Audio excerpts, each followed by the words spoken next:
এই ভিডিও দেখা শেষ করলে মেহেরবানি করে শেয়ার করবেন। জামাতে ইসলাম পাগল হয়ে যেতেছে জুলাই সনদ নিয়ে। জুলাই সনদ বাস্তবায়ন করলে খুবই ভালো হবে।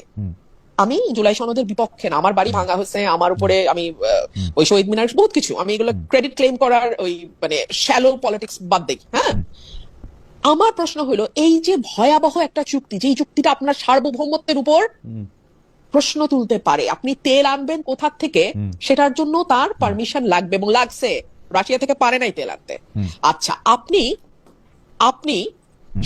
মানে যুদ্ধ সরঞ্জাম, অস্ত্র, এগুলোর যুদ্ধ সরঞ্জাম কোথা থেকে কিনবেন, কম দামে কোথায় পাচ্ছেন, বা আপনি একটা কম্পিটিটিভ ভ্যালুতে যাবেন, এই সুযোগ আপনার নাই এই চুক্তি অনুযায়ী।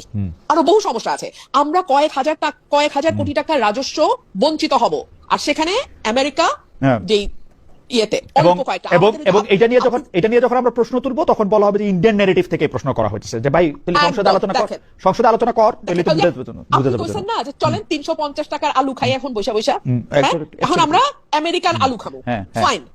আচ্ছা, এখন আপনি আমারে বলেন, জামাত কিন্তু আগে হাত ধুয়ে ফেলছে, আমরাই চুক্তিতে হ্যাঁ বলি নাই, তো বলো নাই তো তাহলে যে 1.5 মাস সংসদ চললো একবারও তুললো না, তোমরা এইটা তুললা না কেন? এবং এইটার ব্যাপারে তারা কোনো, এবং আপনি যে বলছেন যে আমরাও মামুরা, এটার একটা আমার কাছে মনে হয় যে এটাও একটা প্রমাণ। দেখেন